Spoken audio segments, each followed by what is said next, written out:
آج امت سے کیا مطالبہ کرتا ہے، اس کے اندر ہمارے لیے دعوت کیا موجود ہے۔ اس بات کے بعد کہ آپ صلی اللہ علیہ وسلم نے آپ کو افضل البشر بعد الانبیاء قرار دے دیا، اس کے بعد آپ کے رتبہ پر اور کیا بات ہو سکتی ہے۔ حضرت عمر رضی اللہ تعالیٰ عنہ ایک مرتبہ خود حاضر ہوئے اور عرض کرنے لگے کہ ابو بکر صدیق، آپ کو میں خیر الناس دیکھتا ہوں اور آپ کے بارے میں خیر الناس ہی میں نے سنا ہے رسول اللہ صلی اللہ علیہ وسلم سے۔ اسلام سے پہلے بھی اللہ نے آپ کو بڑی شرافت طبع اور ایک فطرت سلیمہ عطا فرمائی تھی۔ آپ خود اسلام کے بعد فرمایا کرتے تھے کہ الحمدللہ قبول اسلام سے پہلے بھی کبھی میں نے شراب نہیں پی۔ میں جانتا تھا کہ شراب ایک ایسی بیماری ہے کہ اگر میں ایک دفعہ بھی پیوں گا تو میری عقل بھی سلامت نہیں رہے گی، میرا وقار، میری سنجیدگی اور میری مردانگی اور میرا مرتبہ یہ سب مجروح ہو جائے گا۔ اسی طرح آپ نے بتلایا کہ جب میں بالغ ہوا تو میرے والد نے میری انگلی پکڑی، مجھے بت خانہ میں لے کر کے گئے، بڑے بڑے بت دکھائے، بتوں کا تعارف کروایا، میرے دل میں ان کی عبادت کا ذوق پیدا کیا اور بتایا کہ اب تم پر فرض ہوگا کہ تم ان کی پوجا کیا کرو۔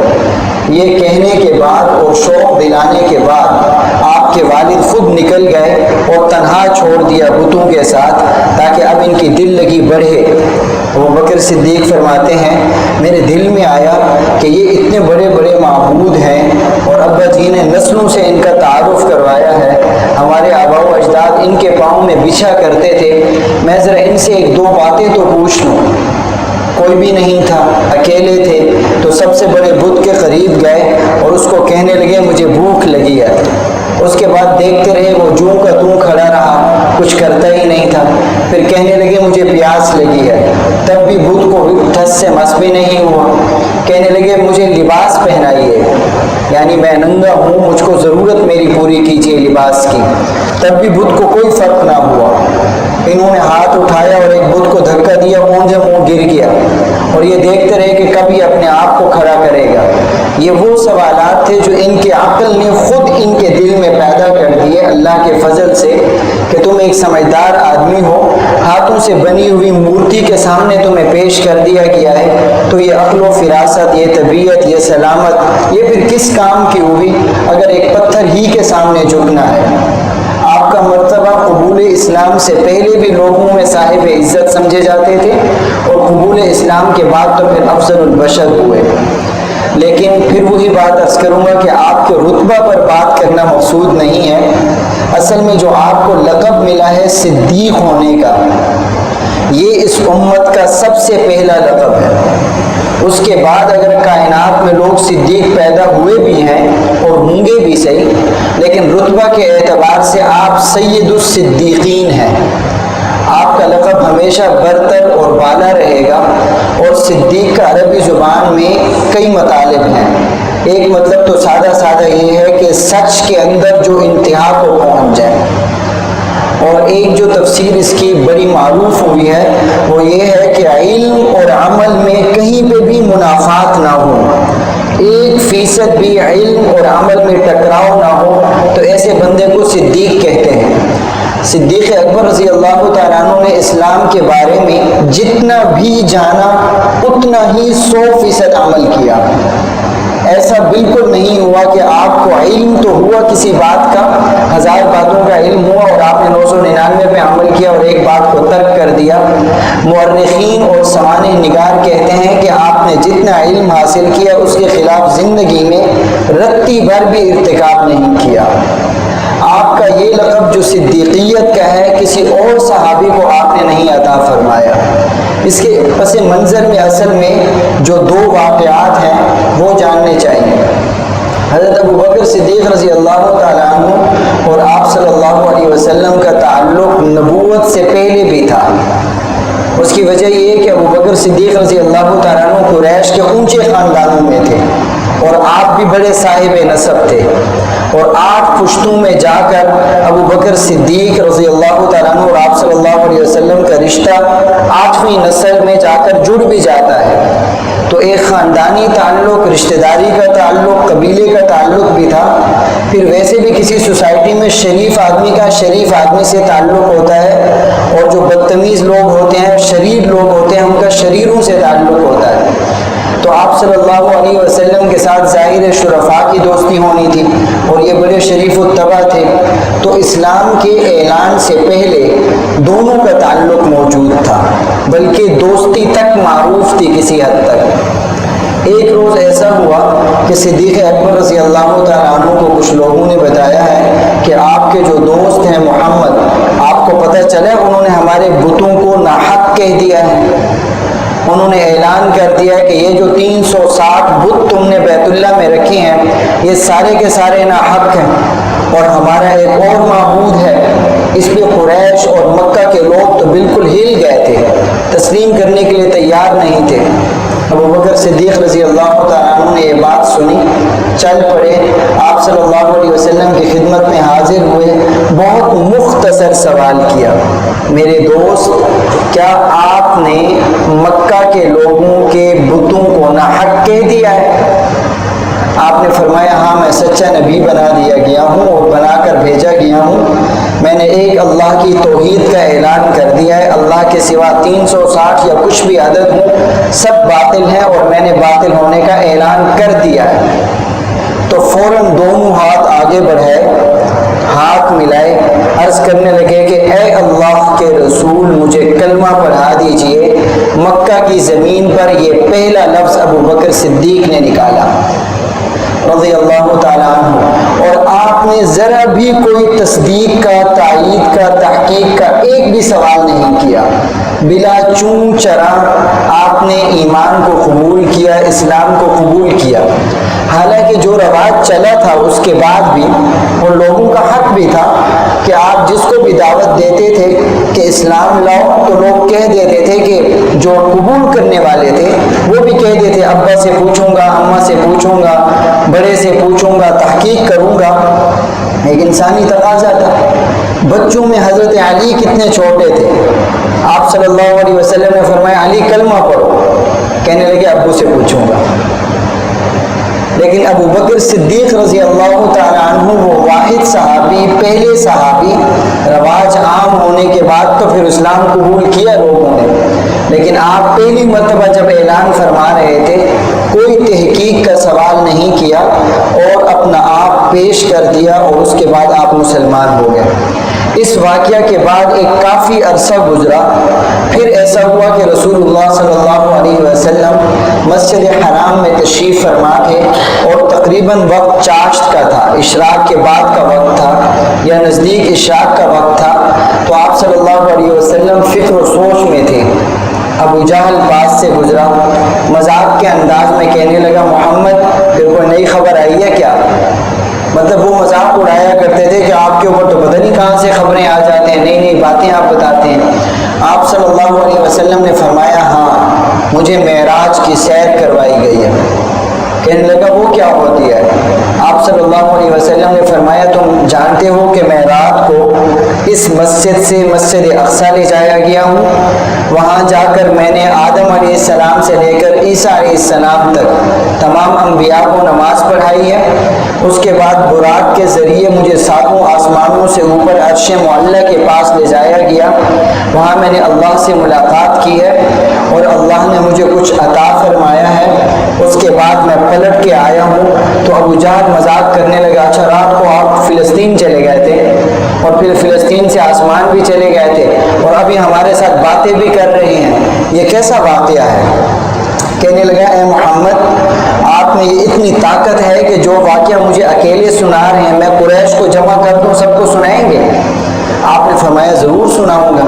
ابو جہل نے مذاق اڑانے کی خاطر مجمع اکٹھا کیا تاکہ پھر اکٹھے مذاق اڑائیں، کیونکہ کوئی بھی اس بات کو نہیں مانے گا۔ سب اکٹھے ہوئے تو آپ صلی اللہ علیہ وسلم نے بلا خوف اور بلا خوف تردید اپنا سارے کا سارا واقعہ ارشاد فرما دیا۔ لوگوں نے مذاق بھی اڑایا، بلکہ اس سے بڑی بات یہ ہوئی کہ ابھی تک جتنے لوگ اسلام لا چکے تھے ان میں سے کچھ مرتد بھی ہو گئے۔ ابھی نیا نیا اسلام قبول کیا اور اتنے بڑے واقعہ کو تسلیم ہی نہیں کر سکے، مان ہی نہیں سکے، دائرہ اسلام سے باہر چلے گئے۔ ابھی یہ باتیں چل رہی تھی کہ ابو جہل اور چند لوگ دوڑے دوڑے ابو بکر صدیق رضی اللہ تعالیٰ عنہ کے پاس گئے اور کہنے لگے کہ ابو بکر تم ایک بات بتاؤ، راتوں رات ایک آدمی بیت المقدس جا سکتا ہے، بیت المقدس سے ساتوں آسمانوں کی سیر کرے اور پھر واپس پلٹ سکتا ہے؟ ابو بکر صدیق رضی اللہ تعالیٰ عنہ سمجھ گئے کہ ان کے سوال میں کوئی شرارت ہے۔ آپ فرمانے لگے کیوں، ایسا کون کہہ رہا ہے؟ بتایا گیا کہ وہ تیرا ساتھی ہے محمد۔ حد ہو گئی ہے، اب تو اتنا زیادہ آگے بڑھ رہا ہے اور اتنی بڑی بات کہہ دی ہے۔ آپ نے فرمایا کیا محمد نے یہ کہا ہے صلی اللہ علیہ وسلم؟ بتایا گیا جی کہا ہے۔ آپ نے فرمایا پھر بالکل سچ کہا ہے۔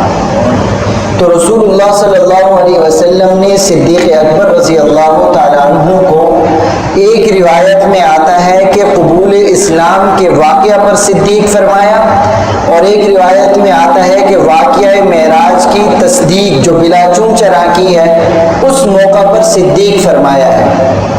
ان دو واقعات میں سے کوئی بھی واقعہ ہو، اس کی حقیقت میں اور اس کی روح میں یہ بات موجود ہے کہ آپ صلی اللہ علیہ وسلم کو جب سید الانبیاء تسلیم کر لیا گیا، اللہ کو ایک مان لیا گیا، حکیم اور خبیر مان لیا گیا، کتاب اللہ اور قرآن پاک کو سچی وحی مان لیا گیا، اللہ کو اپنے حق میں خیر خواہ جان لیا گیا اور رسول اللہ کی ہر بات کو سچ یقین کر لیا گیا، تو اتنے سارے عقائد کے بعد ایک مسلمان کا رویہ دین کے ساتھ کیا ہونا چاہیے؟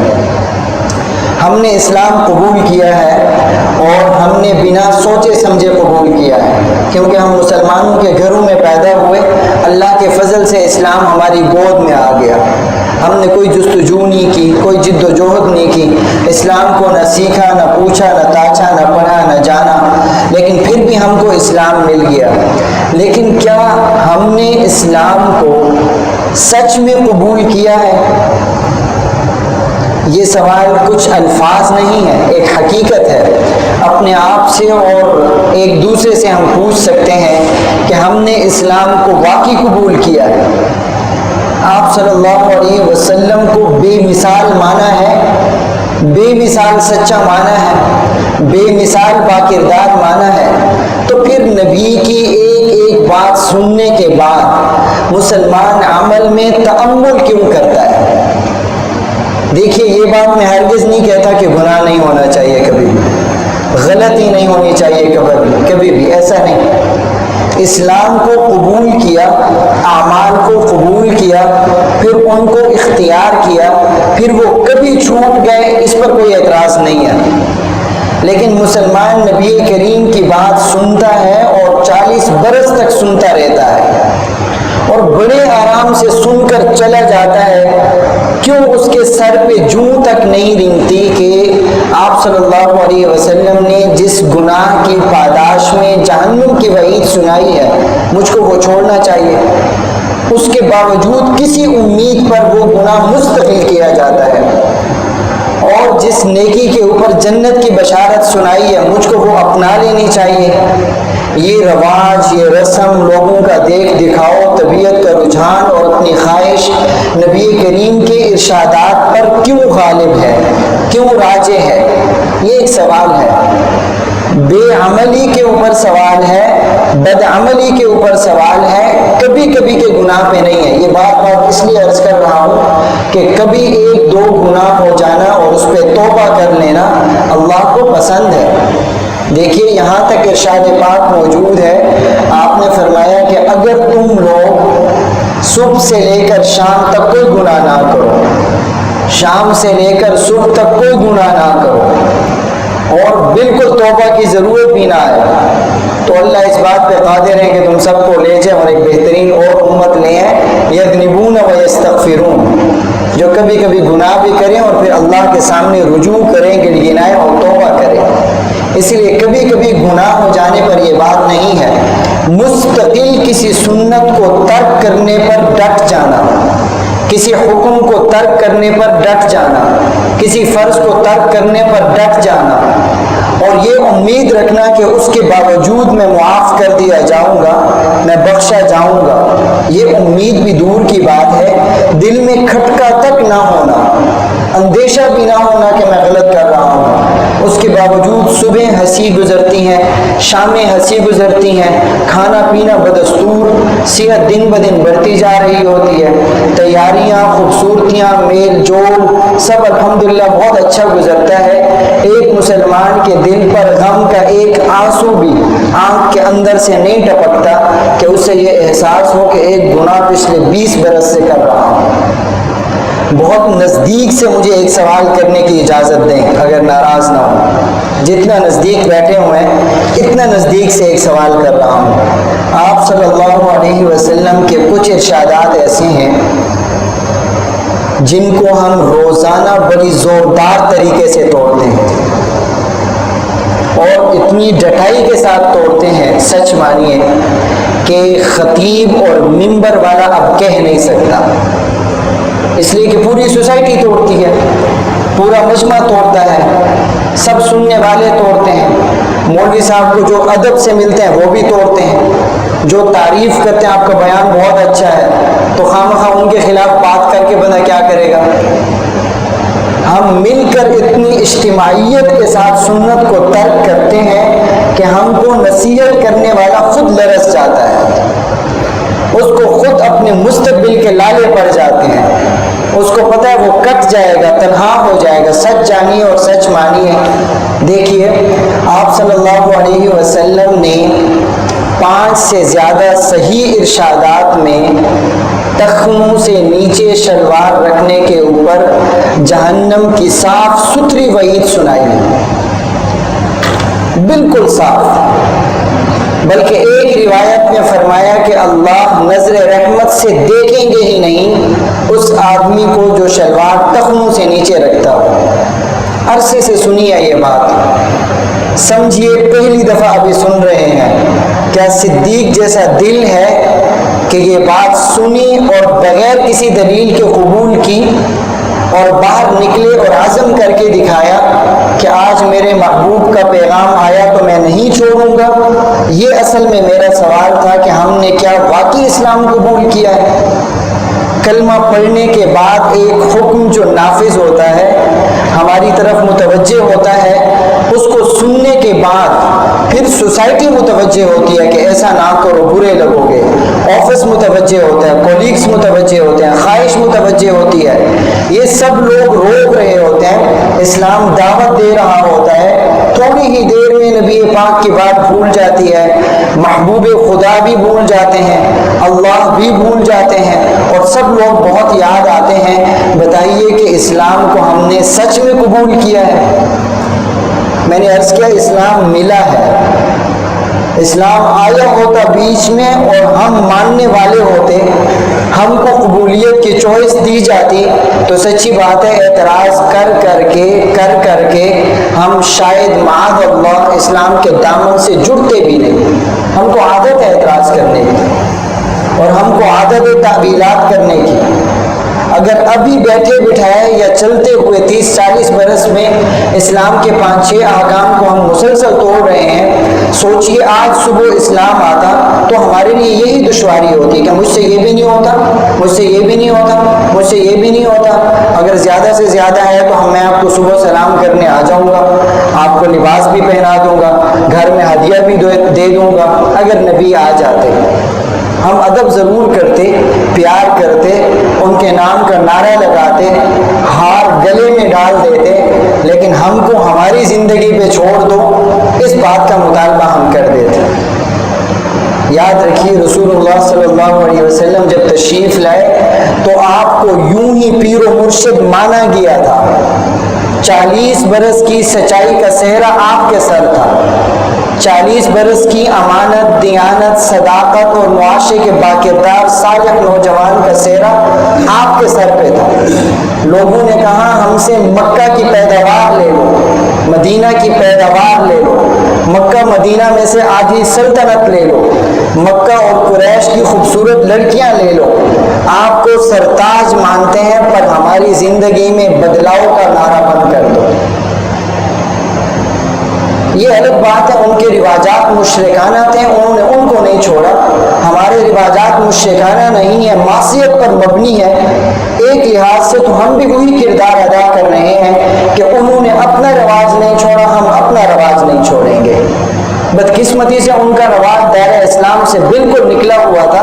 ہمارا رواج دائرہ کے اندر رہتے ہوئے گناہ اور معصیت پر مبنی ہے. لیکن ایک بات میں ہم مشترک ہو رہے ہیں کہ اسلام اپنی جگہ محترم، لیکن ہمارا رواج ہمارے لیے ضروری ہے.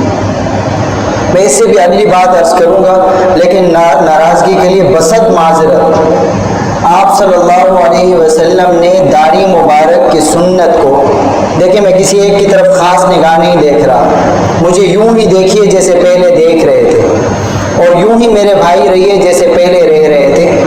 آپ صلی اللہ علیہ وسلم کی یہ محبوب سنت جس کو آپ نے تاکیداً ارشاد فرمایا کہ داڑھی مبارک کو بڑھاؤ، داڑھی مبارک رکھو.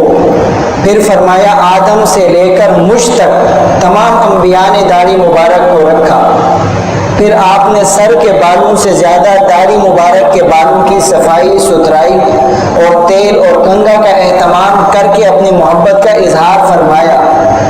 اور پھر یہاں تک روایات میں موجود ہے کہ ایسا چہرہ جس پر داڑھی نہ ہو، نہ رکھنے کا عادی ہو، آپ صلی اللہ علیہ وسلم کو وہ چہرہ قیامت کے روز پسند نہیں ہوگا.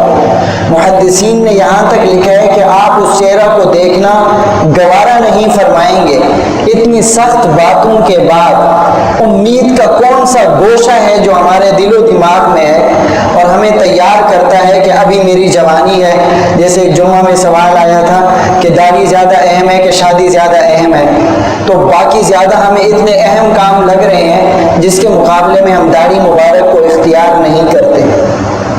ہماری نظروں میں اس قدر کوتاہی اور ایسا غلط موتیا اتر چکا ہے کہ داڑھی مبارک کے ساتھ چہرہ پیارا ہی نہیں لگتا.